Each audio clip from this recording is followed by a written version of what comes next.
In this session, we explore how the Indian businesswoman is fostering the future, creating new paradigms of leadership, innovation, inclusivity, and progress in a rapidly evolving global landscape. And the role that women are playing in the nation's growth and transformation. I have with me a very powerful panel. I have with me Kami Viswanathan. She's the President, Middle East, Indian subcontinent, and Africa for FedEx. Preeti Bajaj, CEO and MD, Luminous Power Technologies, and Padmaja Ruparel. She's the co-founder, IAN Group. Thank you, all of you, for joining me.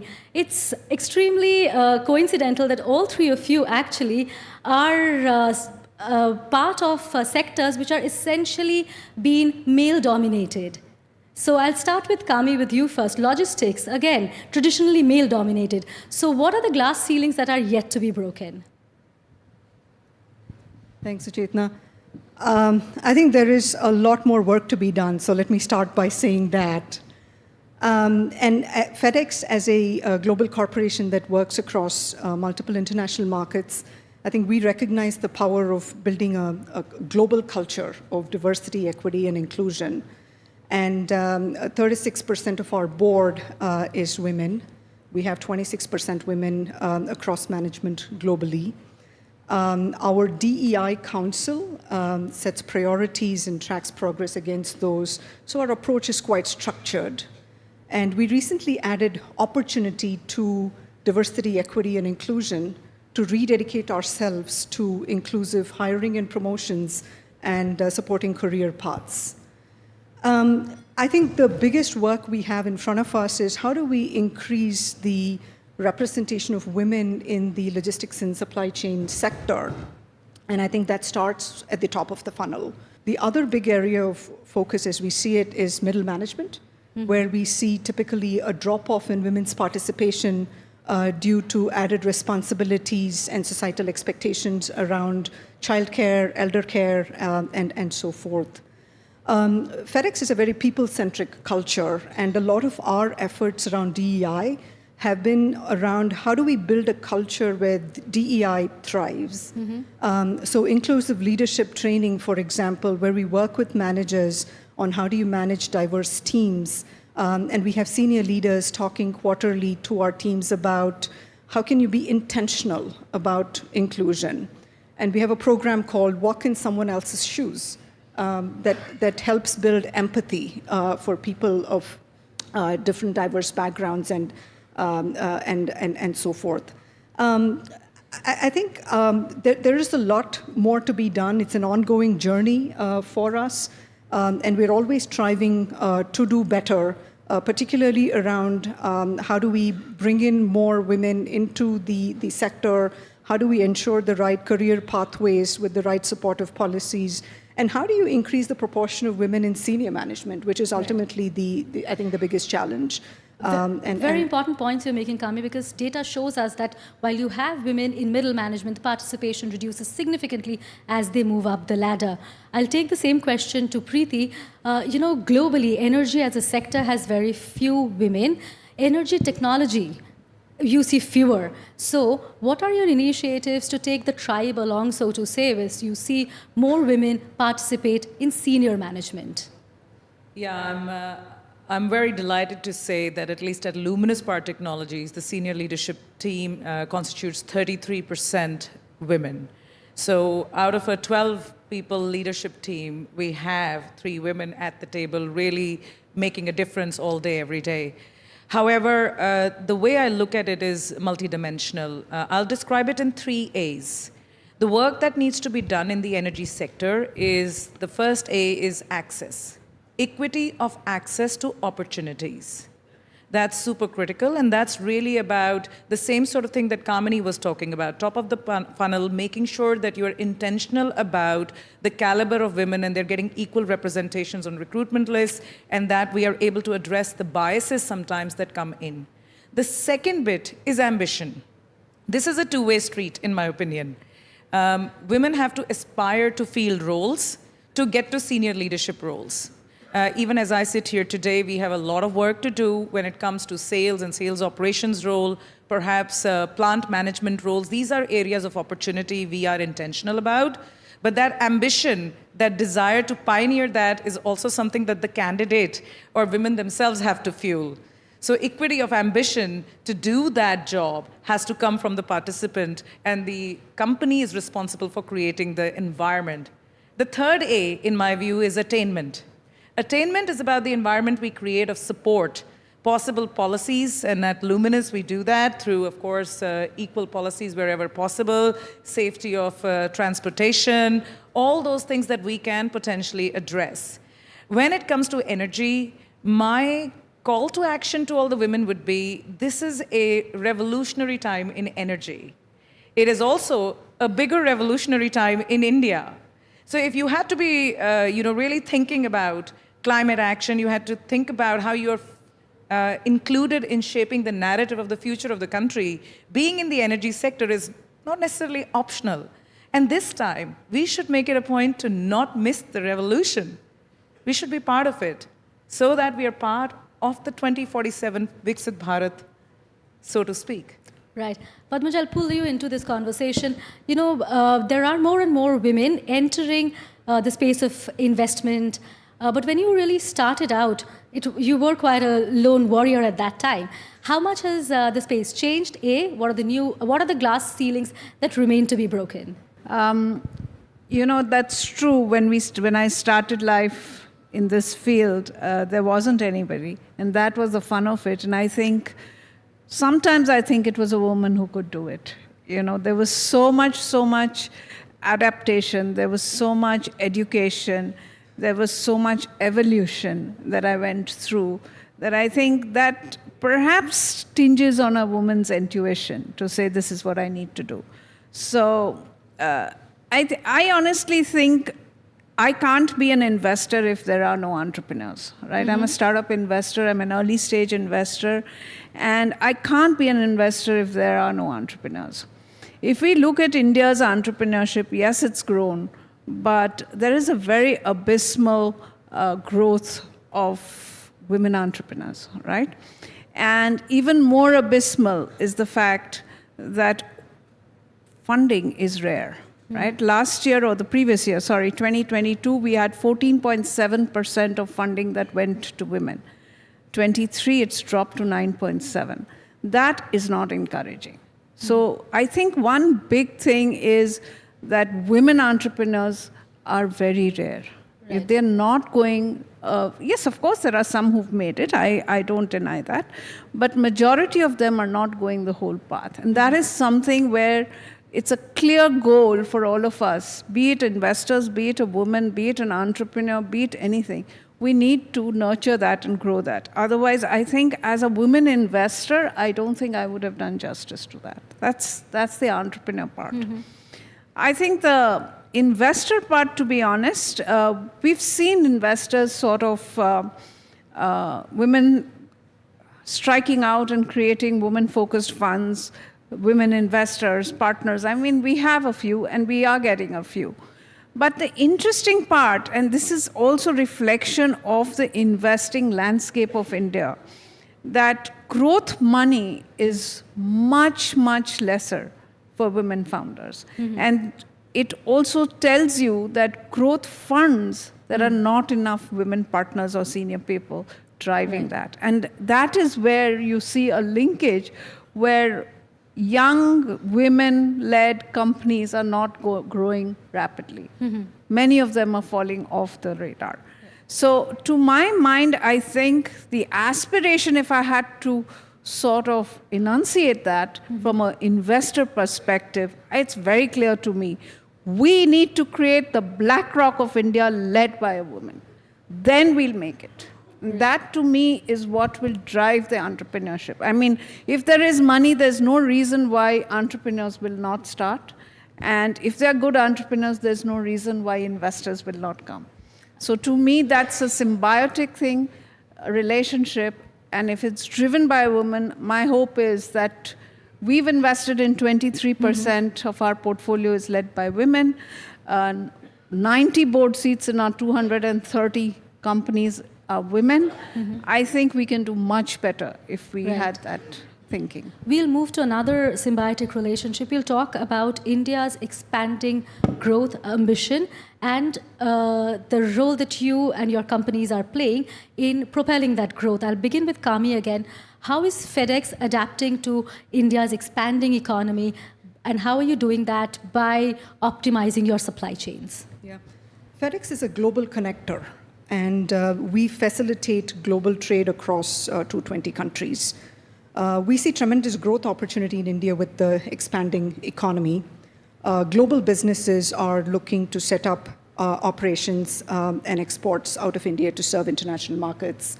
We see that particularly in areas like high-tech, electronics, and aviation. Indian large businesses are looking to go global and acquiring assets in global markets. The small and medium segment, both in terms of cross-border B2B as well as e-commerce, is growing very fast. Mm-hmm. So there is growth across the board in India, and we are investing in capacity from Asia to India and India westbound to Europe and the US, and also making investments in our hubs and gateway infrastructure in Delhi, Mumbai, and Bangalore, as well as the Middle East. In this current environment, supply chain resiliency is very critical for businesses, and part of building supply chain resiliency is about alternative supply sourcing and hedging supply risk. Part of it is also about having end-to-end visibility of supply chains.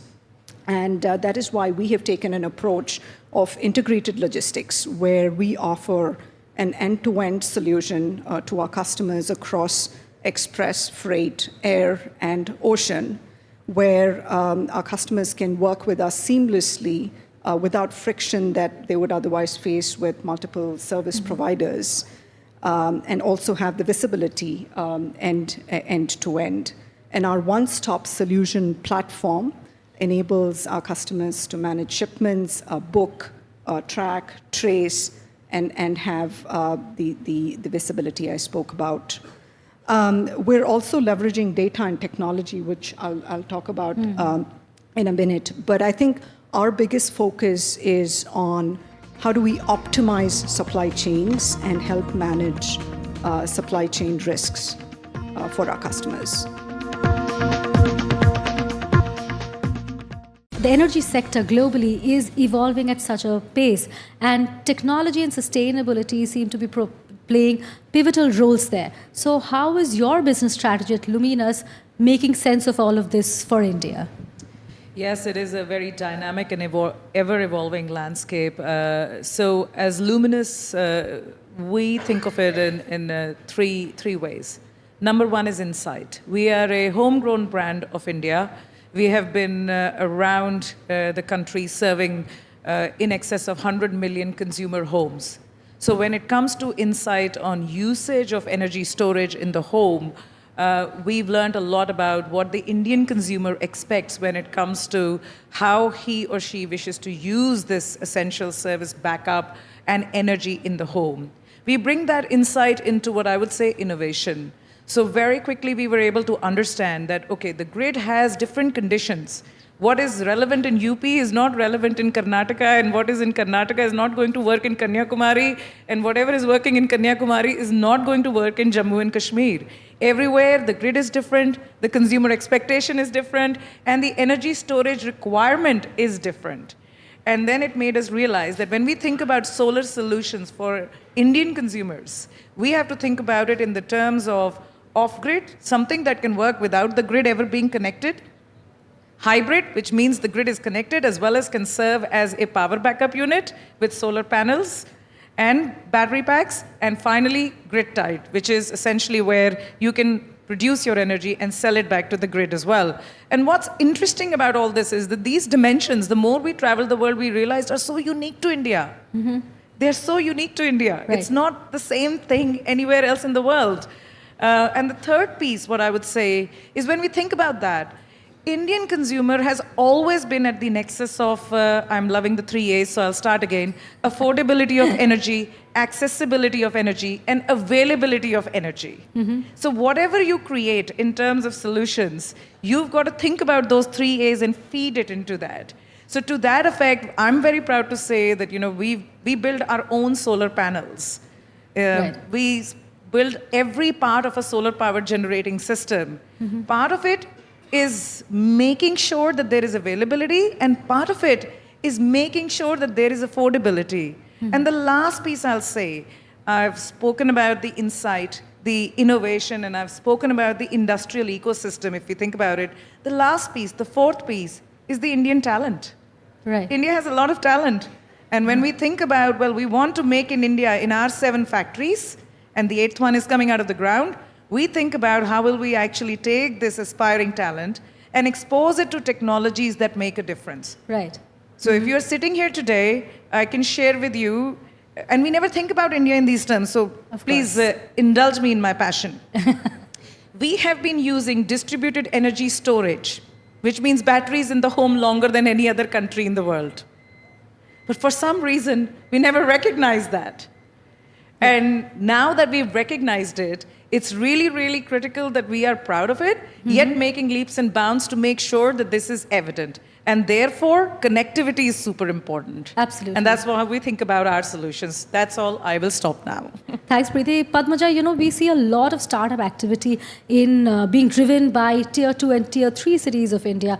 Do you think that entrepreneurship has truly democratized in the country? So Chetna, this is a very interesting question, but let me answer it in a slightly different way. Of course, if you look at UPI, if you look at ONDC, if you look at India's digitization, it's natural that this is going to happen, right? Democratization is going to happen. But to me, technology is largely a tool. It's accelerated startup activity, it's accelerated business, it's accelerated and eased life, right? But the reality of it is lying somewhere else. And let me share that in 4 examples rather than giving you points, right?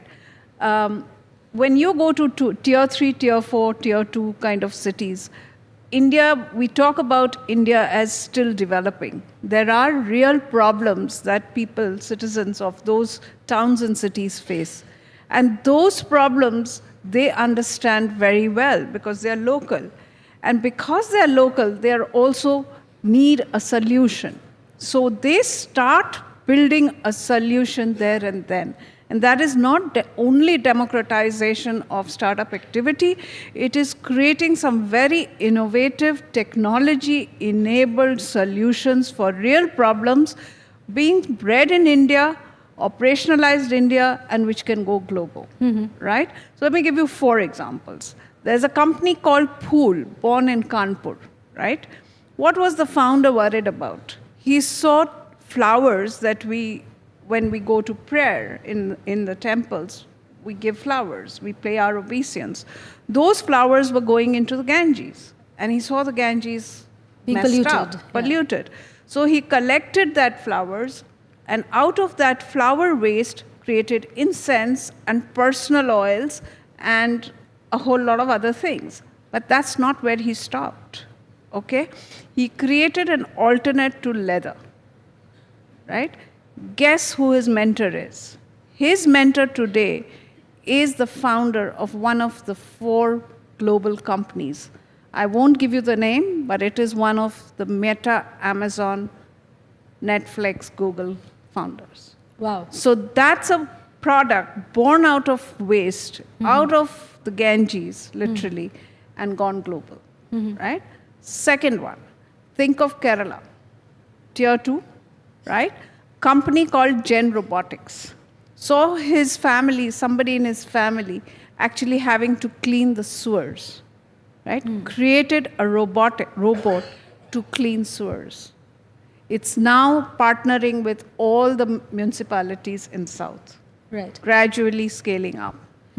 Real problem, life is messed up for those sewer cleaners. He's created a solution. Right. Right? Third, there was the COVID. Pandemic happened. We have phenomenal engineers in this country. Born in Kanpur, they were doing robotic waterless solar panel cleaners. Pandemic came, lockdown came, company was completely stalled. And they would have died. Right. In 95 days, they created a smart ventilator where not only were the patients saved, but also the healthcare providers maintained their social distance, right? Which was internet-enabled, it was smart, it had everything that it had. Today, that company is pushing to export to Africa, right?